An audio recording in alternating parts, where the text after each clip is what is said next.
Alex Davies here from Bath Rugby. Don't dodge the issue. Good evening and welcome to episode 20 of In at the Side. I'm Dom Hardman and it's just me and Neil tonight, and we are joined by the man who does this.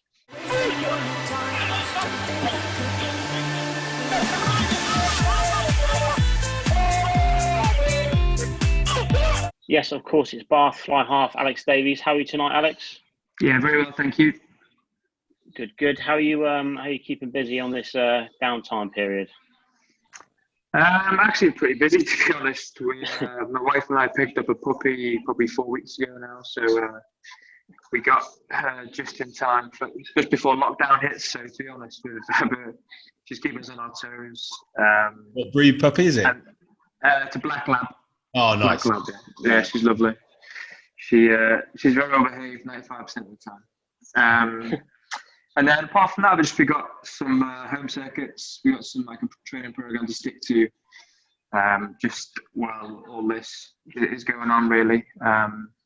So yeah, pretty busy.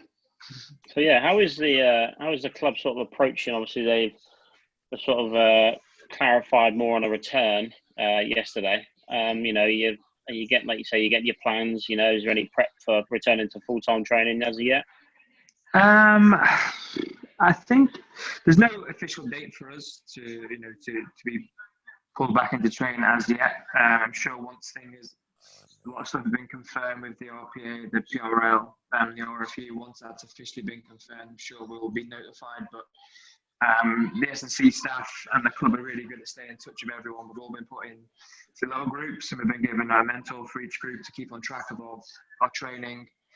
Our well-being and stuff like that. So the club's doing everything in its power to make sure that we're prepared for whenever that date is that we go back into training. Perfect. That's great. So we'll just have a little chat about your career. Obviously, starting off at Plymouth, and obviously rising through. So how did that opportunity come about then, moving down to Plymouth? Well, I was at university at Liverpool, John Moores, and I was playing for Waterloo at the time, who were in National One, which was now the Championship. I was only 19, 20 years old, I think, and I'd played against Plymouth Albion a couple of times, and the coach there, Graham Dorr, rang me and just asked if I'd be interested in going down. It was a pretty big decision because I'd had to leave university, which my mum wasn't too impressed by. But I've got two older brothers, and my middle brother had made it as a professional rugby player, and I was just desperate to do the same, really. So I would have really regretted it if I hadn't taken it. So that's how that sort of came about, really. Had 3 years down there under Graham Dorr, which was very interesting, to say the least. He had a very unique way of coaching, but I appreciate it more so now. The older I am, I appreciate his tactics, his knowledge of the game. We played a certain way, and it suited the team we had, really. Obviously, years you played, you've played for many teams. You've obviously played in many different games, many different competitions. What sort of would stick out to you? What is your sort of thing that you take home to the bank and think, that still makes the hair stand up on the back of your neck? What's your best rugby experience in that sense?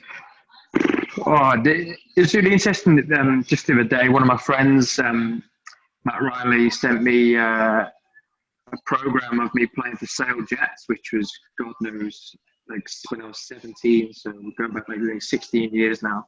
Yeah. And it was the first time, my brother was at Sale at the time in the first team, and was just coming back from injury. And we both started a game against Leicester, which we drew 13-all, which for me, that's my best rugby experience. One that I still look back, and when I saw the program the other day he sent me, I couldn't believe it. So I got 2 copies, and probably going to send one to my brother as well.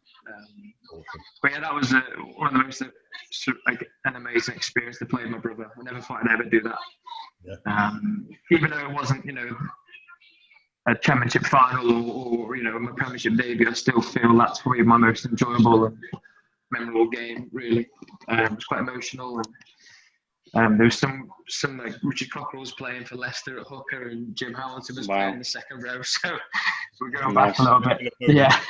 Yeah, Ben Foden was playing as well, I think. So we're going back quite a few years. Oh, But wow. that was probably the one that gives me the fondest memories. Obviously, there's, winning the championship twice is, a really proud moment for me. And not many people actually win things in rugby, which I've obviously grown to sort of like understand as I've got older. It's tough. You may win games and lose games, but to actually win something, win silverware is pretty tough. So to win the championship twice is I'm really proud of. And we nearly made it a third time with Leeds, but we just got pipped by London Irish. So there's plenty of good memories there, definitely. So you talk about obviously winning the championship. What is the steps? You obviously win the championship. I imagine you have a bit of a lash up after. But what's then the process of preparing for the Premiership the next season onwards? Because obviously, it's great that you win the championship, but then the next goal I presume is to stay up in the Premiership. Yeah, definitely. Well, my first year we had a coach called Lynn Jones, who's probably is the best coach I've had. Just tactically very smart coach. But I always have a little trick play in there to beat teams, and it would always seem to come off. Because I think the first year we got promoted, we won like 4 games before Christmas. So we were on like a really good start, and then we had some issues with registration with a player, Tyson Keats, and we sort of free-falled from there. But it was tough because I think the first year we got promoted, we had to go through court to appeal it because we weren't allowed up because our ground wasn't sufficient, and it took. So although we'd won the championship, we just weren't sure if we were actually going to go up. So I think we won the appeal and went up, and it was an amazing experience. But then obviously you enjoyed it for a couple of days, winning the championship, and then it sort of hits you. You're playing against Saracens, Gloucester away. These places are. Every game is just like a cup final for us, especially coming up. No one gives us a chance in hell, really. Yeah, you mentioned. Sorry. No, carry on. Sorry. No, that's right. No. I was just say, you mentioned Gloucester away. I just thought I'd jump in there because I don't know if you've noticed the accent, but I'm a Gloucester fan. How difficult is it to play in front of the shed? Because us shedheads pride ourselves in thinking we give everyone a hard time. You're not a shedhead. You go to 8 games a season. You're not a shedhead. I really enjoy it, to be honest. I quite like that sort of bit of, they give you a bit of stick and you sort of got to take it on the chin because if you're act, that's exactly what they want. So, but to be honest, the only times I really hear it is in the warm up. Yeah, because you're warming up and the game hasn't sort of kicked off, so you don't have time to think in game. So what the crowd's shouting, sort of. But in the warm up, you can definitely hear it. Yeah. But it's good. I really enjoy you get the odd comment chucked in, which makes you laugh, to be honest. I think I remember playing Gloucester away for London Welsh, and I only got probably 20 minutes at the end. And after the game, we have to do some fitness because I only played a certain amount of minutes. Yeah. And it was just me, so I was just doing some running at the end. And literally about 10 minutes into my running session, I was knackered. A Gloucester fan came out of the box and shouted, "Hey mate, the game finished 20 minutes ago." Which I was annoyed for about 2 seconds and then found it hilarious. But I quite like that you get a bit of stick. I don't mind that at all. That's good. Always makes it more interesting when you go to places like that, doesn't it? Would you say Gloucester one of the worst places, or is there somewhere much worse that you think we're going to get some stick today? There's some grounds in the championship which are pretty tough, and I wouldn't really want to. I know Cornish Pirates have played Red Roof away, which is pretty hostile places to go down. Everyone's friendly, but obviously friendly people. But once the game starts, you sort of hear the heckling a bit more. There's a lot more going on in Premiership games to sort of hear the individual stuff. But in the championship, there's not, there's no tannoys, there's no music, so you hear pretty much everything. So I'd say Gloucester's up there, especially in warm up here. Obviously, the donkey noises come if you drop a ball. So it's it's all fun. Perfect. Well, I took Dom there. Experienced a proper stadium, didn't you, Dom? Rather than going to Bath all the time. Took him in the shed. He absolutely loved it. I can imagine if you're in there having a few beers, it's really good fun. Depends what the result is, I suppose. Yeah, true. Obviously, with Dodger Sevens, we're linked heavily to Marshalling Men's Minds, which is making health awareness, I think, trying to get out in the limelight, which obviously I know a lot more teams in general life are concentrating more on. We spoke with our previous guest, which I think it was Lewis Ludlow, said that there is a really good structure in place in the Premiership for, mental health awareness. Not just that, but support, the support of the RPA and that sort of thing. Is there a similar structure in the Championship? Is it as good? Is it lacking? Or do you think that there's a way to go? I think there's certainly a way to go in the Championship with a lot of things. Basics of just your contracts or some of the stories and experiences I've had in the Championship. So, mental health's only really started to kick in the Premiership the past year to 18 months, really. The Championship is way off, I think, in a lot of stuff, funding, contracts, there's some of the clauses in there that I've had or had friends that I've had in there. If they're injured for 3 games, they get sacked. It's just it's crazy. So that must affect their mental health. If that does end up happening, that must have a knock-on effect as well. Because if you can imagine if these young players are getting dropped for things like that, then I imagine a lot of them spiral and suffer massively with mental health. Is that a thing? Is that a lot of players struggling with that? Yeah, definitely. 100%. There's a lot of people in the Championship that are really battling. Wages aren't anywhere near the Premiership wages. Yeah. And then if people have got mortgages, kids, and then you've got some injury clause in your contract which your club's just decided to chuck in. Yeah. It's tough. People always say, "Well, don't sign it." But then if you're desperate to play, full-time professional rugby, you fancy a chance to sign it. Play a good couple of games, get picked up. But it's really tough. I've obviously spent 8 years in the Championship, and I've got friends still playing up now at Doncaster, and especially now with the funding being cut for next year, I know clubs are pulling all sorts of injury clauses on people, and boys have been sacked already, and it's just it's hard. And from a mental point of view, it must be horrendous to sort of deal with, especially now being in lockdown as well. Yeah. Must be a really tough time. I think in the Premiership it's got a lot better. I know with Bath, myself, Chris Cook, Max Clark and Alan Brew, we took a mental health first aid course about November time. Yeah. I think we were Bath was the first club to implement that, and that was really intense. A lot of live situations dealing with depression, suicide, and it was pretty tough. But one of the most amazing things I've done. It was incredible. We're all now like mental health first aiders, so we know what to look for. We're someone that the boy at the club can go to and speak to in confidence and just have a chat and go for a beer or a coffee, and just have those conversations. I think it's huge. It really is. That is amazing. And you kind of touched on it there, but I was going to ask, does it sort of train you into spotting? Because someone won't always tell you that they're having problems. Someone won't always. Of course, yeah. But it obviously spot them. Yeah, and especially at such a match sport as rugby, I think that you sort of know, like, I think as the older you get, and you sort of spot people who are a bit down, or if it's just the odd day, everyone has a bad day. Everyone doesn't sleep well or get into work in a bit of a mood, had a rubbish session. All this sort of stuff can contribute. But if someone's continuously down, depressed, not socialising outside of rugby, making excuses not to meet up, or not showing energy around the place, then you pick up on those things, and it's just nice that I think there's a couple of boys around the club that will we look for those things. We can say, how are you, mate? All right? How's the missus? How's the kids? Just to have that, open those conversations. You might shoot you down, you might say, I'm all good, but then I can go back the next day or 2 days later and that's the same thing, and you might say then, bloody hell, I had a terrible couple of days. And I think the course is incredible, and I think more clubs have started doing it now.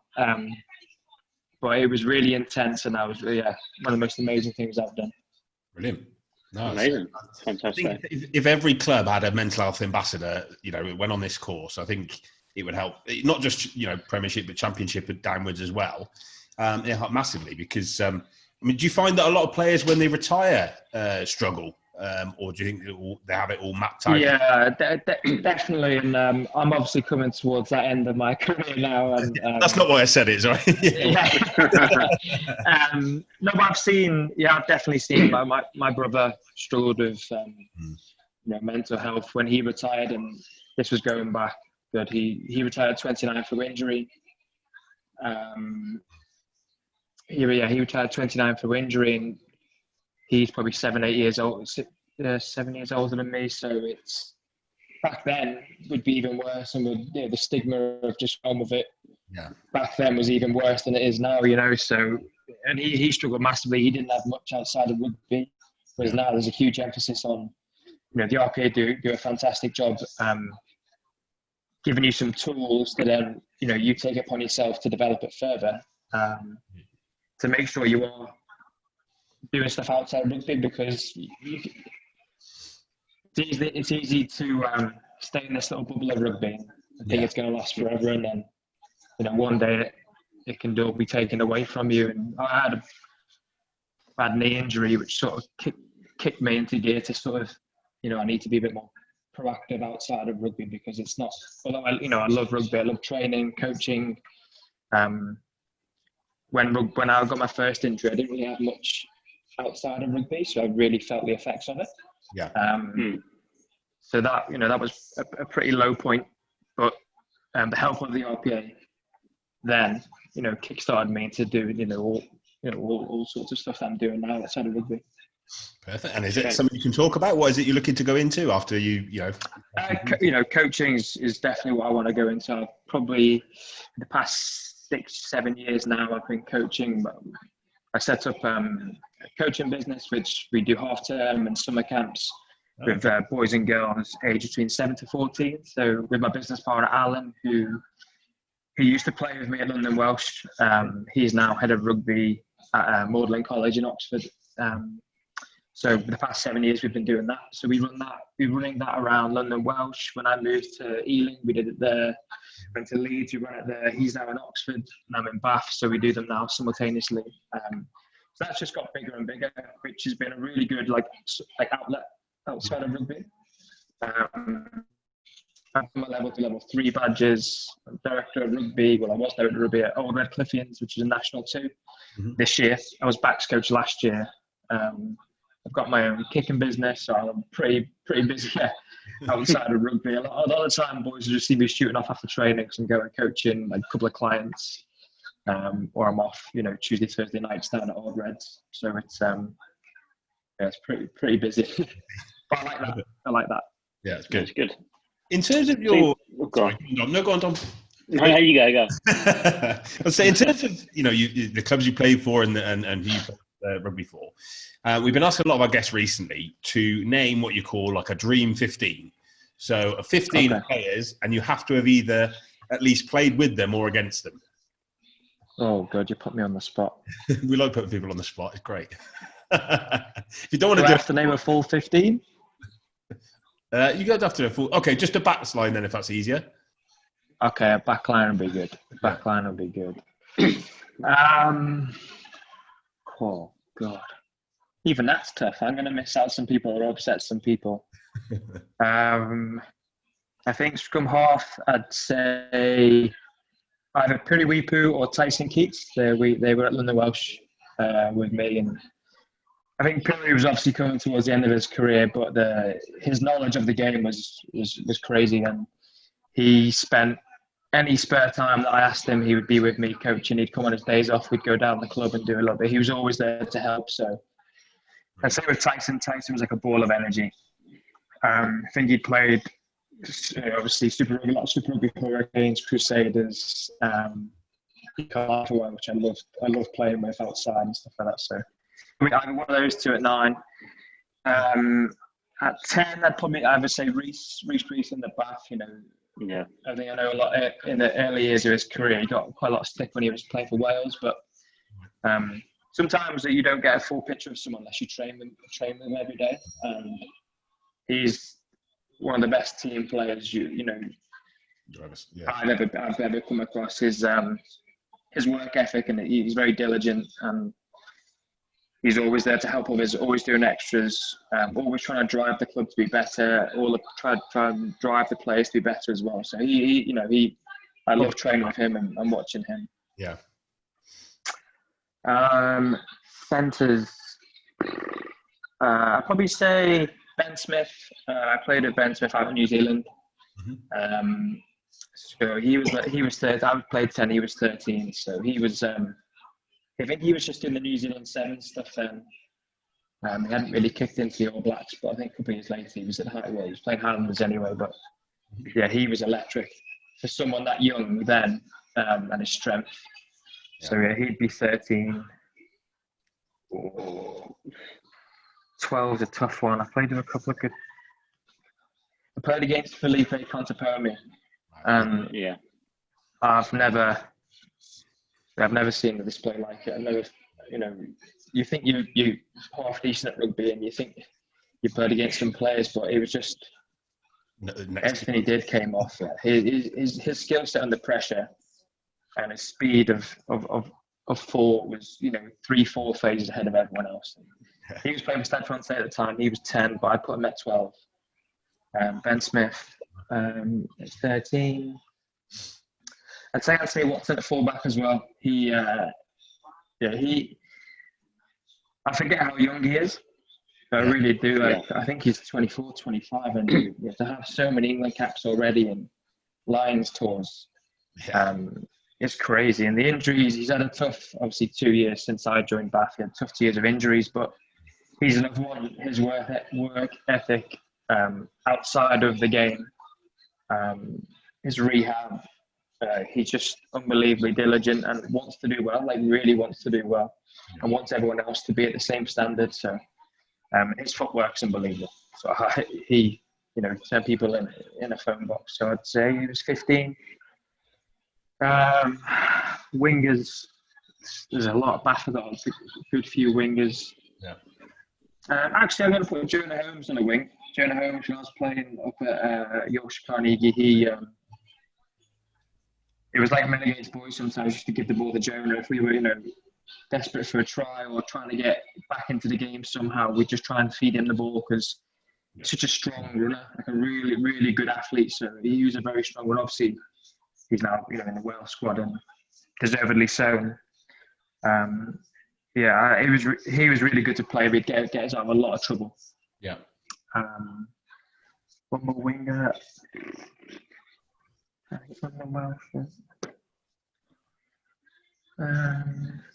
I probably missed a few. I'm going to say either Rory McConaughey or Big Joe. One of the two. Joe's a freak of an athlete, and the size of him and the way he can move is unbelievable. He can do stuff that other wingers just won't be able to do. He reminds me a lot of like a big Leslie Vanakolu. I used to be a big Bradford Bulls fan growing up, so he reminds me of him a little bit. And Rory, I really enjoyed Rory's obviously story coming from the Sevens background. We actually joined Bath pretty much the same time, and we're pretty close. And not just that, he's a great guy as well. He does a lot outside of rugby for charities, for mental health, raising money. He does a lot outside of rugby. But also, I just love the way he took his chance at Bath. And, not many people can go 7s to 15 to make such an impact and then get selected for the World Cup. And that story is awesome. And there's nothing he didn't deserve because he just trains really hard. He's 100% all the time. So I'd probably say that would be my back line. And I apologise if I missed a few people out. Yeah, no, it's all good. I'm sure you get a few text messages when this goes up. You miss me. Yeah, probably. The normal next question is who would be the best manager? But you touched on it earlier. Is it Lynn Jones, best manager? I'd probably say Lynn Jones, or we had a coach called Jimmy Lowes at Leeds who. I know he had a huge rugby league background, so the detail around certain stuff, how he wanted to play, his detail was really good. Yeah. But both of them are really good characters, which is what I enjoyed the most. They were really funny, always cracking jokes. They made training fun. They were just outside the box in everything they did, which for me, it's really good for me to learn off as a young coach now. But those two are probably my best coaches I worked under. And they had, both of them had this, I always say it's like a superpower that I never wanted to let them down when I went on the field. I always just wanted to play for them. I always wanted to give 110%. If I had a bad game, I'd feel awful for them. I feel like I'd let them down, which I think is huge. You're doing something right if as a coach you've got your players who want to do that for you. It's like your favourite teacher at school, isn't it? You don't want to get told off. Yeah, pretty much. Yeah. We're all at that. Pretty much. Devastated when they do actually rip you. Yeah. Do well. Yeah, as a definitely. fan, I'm really excited about the prospect of next year. Obviously, the backline's changed a little bit. Johnny May going back there. Yeah, great signing. Do you see them being a bit more of an issue with him and Cipriani and some of the other guys they got there? They're always a handful. I really like Mark Atkinson at 12. I think he's really underrated, and he's been doing it for a couple of years. I played with Mark against Mark for a couple of years in the Championship, and he was doing things at Esher back then when they were in National One Championship, and then Bedford. He's been at Wasp as well. Like, he's been around for a long time. He's just so underrated, but he can carry contact, and his offloading game is really good. So I think Gloucester have always been notoriously a dangerous team, a back line that can score tries. Even when James Bailey was there, I used to live with James a little bit when I was at London Welsh. Back in those days, there were some videos that surfaced recently of them scoring tries from their own try line. I think Gloucester have always been a dangerous team. Yeah. And I really like the aggression they now bring to the game with Ackerman as their coach. I think he obviously brought in a couple of South African players, which then just brings that abrasiveness to their game. Their breakdown is ferocious, They just blast past it. And then with Cipriani, I think is one of the best 10s in England. Pulling the strings when he's on his day, he's unplayable. Yeah, perfect. So I think they're going to be a huge handful. They've got Foley, Reece Samet, Johnny May. The back line is very special. Look at the smile on his face. I can't wait. I bet he can't. We went to the Gloucester Bath game last year. That's where I took Dom to Gloucester, broke his cherry. And okay. Good day. Do you have to use that phrase? Oh, sorry, Dom. Break you in. Lose your virginity. I think we're not cutting that out. Right, I've got one more scenario for you, Alex. Right, this is what I've been asking to everyone recently. It is lockdown based, but it is also rugby based. So, situation is you're on lockdown for 2 weeks. Right, you have to be on lockdown with one player. Right, you can't go out the flat at all, out the house at all. You're having food brought to you. You've got to stay in there 2 weeks solid. Who would make it an absolute living hell? Which player would you living hell? Living hell. Yeah. Which player would you least like to be locked down with, and why? Oh God, there's You're under the bus here, haven't you? There's a couple because I don't know. I'm very clean. I don't like messy people. So if people are messy, like I love Tom Dunn, but he's the messiest guy in the world. He's a typical front row. His locker is just a mess. I know he's a great guy and obviously a really good, exceptional player. But I think it'd be tough to live with Dunny for 2 weeks. Tough to live with anyone for 2 weeks. But I get what you're saying with the tidiness. I think that would push you over the edge, wouldn't it? Yeah, I think that would get to me first. That's what gets me early on. Yeah. Like plates left out, all that sort of stuff. So I think that would get me around it. and then flip it. Who would you love in 2 weeks locked down with? Who would make it a laugh? Oh, Elliot Stu could make it a laugh. He's just full of energy. He's probably a bit too much energy sometimes, but night either him or Rory Mac. I get on with Rory McConaughey, so maybe one of those two. Ideal. Well, that's all from me. I've got no other questions, but I really appreciate you talking to you, Alex. It's pleasure. No, it's been a pleasure. Absolute pleasure. It's great to have you on. Perfect. This is Damien McGrath, head coach of the German Rugby Sevens. Don't dodge the issue.